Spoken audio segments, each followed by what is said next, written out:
everyone, welcome to EVS Achievers. আজ আমি discuss করব স্মগের ব্যাপারে। স্মগ হচ্ছে স্মোক প্লাস ফগ।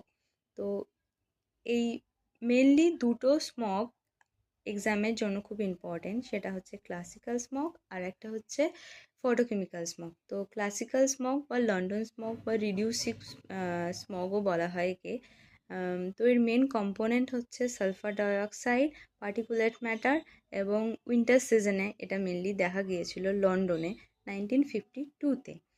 আর ফটোকেমিক্যাল স্মগ সেটা ফটো মিন্স সানলাইটের প্রেজেন্সে হয়েছিল লস অ্যাঞ্জেলেসে 1943-তে। তো এর মেন কম্পোনেন্ট কী কী?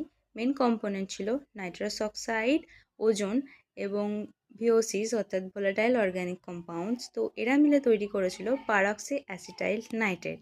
তো এরকম অনেক ভিডিও পেতে চ্যানেলটিকে লাইক অ্যান্ড সাবস্ক্রাইব অবশ্যই করবে।